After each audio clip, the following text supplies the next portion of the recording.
नमस्कार दोस्तों, स्वागत है मेरे YouTube चैनल सनातन ज्ञान पर। दोस्तों, अपनी लाइफ में कुछ नया सीखना चाहते हो तो मेरे चैनल को सब्सक्राइब कर ले। जय श्री राम। दोस्तों, दशहरा बुराई पर अच्छाई की जीत का पर्व है। यह हर साल अश्विन मास के शुक्ल पक्ष की दशमी तिथि के दिन मनाया जाता है। इस दिन भगवान राम से रावण का वध किया था। इसे विजयदशमी के नाम से भी जाना जाता है। इस दिन रावण का पुतला बनाकर उसका दहन किया जाता है। आइए जानते हैं इस साल कब है दशहरा का पर्व। इस साल आश्विन मास के शुक्ल पक्ष की दशमी तिथि 24 अक्टूबर मंगलवार के दिन है। आपको बता दें कि दशमी तिथि का आरंभ 23 अक्टूबर को शाम के समय 5:44 पर होगा और इसका समापन 24 अक्टूबर को 3:14 पर होगा।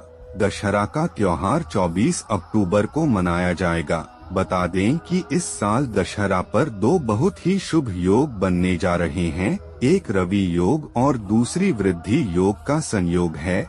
दशहरा का पर्व असत्य की सत्य पर जीत का पर्व है। दशहरा, जिसे विजयदशमी भी कहते हैं, यह पर्व अश्विन मास के शुक्ल पक्ष की दशमी तिथि को आता है। विजयदशमी यानी दशहरा नवरात्रि खत्म होने के अगले दिन मनाया जाता है। धार्मिक मान्यताओं के अनुसार भगवान राम ने रावण का वध करने से पहले 9 दिनों तक मां दुर्गा की उपासना की थी और 10वें दिन रावण का वध किया था। इसे लेकर एक अन्य पौराणिक कथा कहती है कि एक महिषासुर नाम का राक्षस था जिसने ब्रह्मा जी की उपासना करके वरदान प्राप्त किया था कि वह पृथ्वी पर कोई भी उसे पराजित नहीं कर पाएगा, अर्थात उसका वध नहीं कर पाएगा। महिषासुर से अपने पाप से हाहाकार मचा दिया था।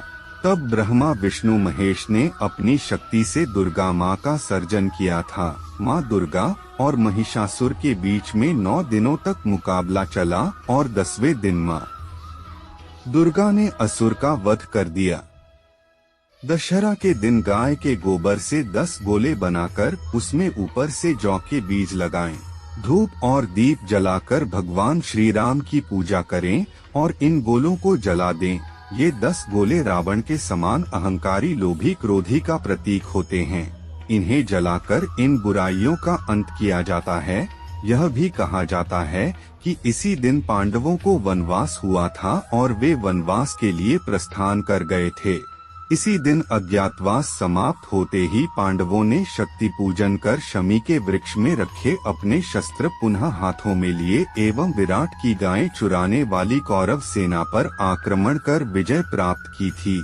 इसी दिन पांडवों ने कौरवों पर भी विजय प्राप्त की थी। सतीदाह। यह भी कहा जाता है कि इसी दिन भगवान शिव की पत्नी देवी सती अपने पिता दक्ष के यज्ञ की अग्नि में समा गई थी। माना जाता है कि दशहरे के दिन कुबेर ने राजा रघु को स्वर्ण मुद्रा देते हुए शमी की पत्तियों को सोने का बना दिया था। तभी से शमी को सोना देने वाला पेड़ माना जाता है।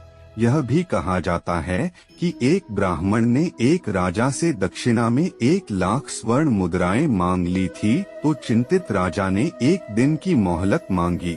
राजा को सपने में भगवान ने दर्शन देखकर कहा कि शमी के पत्ते लेकर आओ, मैं उसे स्वर्ण मुद्रा में बदल दूंगा। यह सपना देखते ही राजा की नींद खुल गई।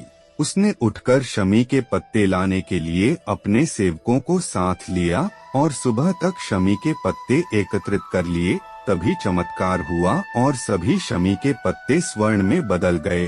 तभी से इसी दिन शमी की पूजा का प्रचलन भी प्रारंभ हो गया।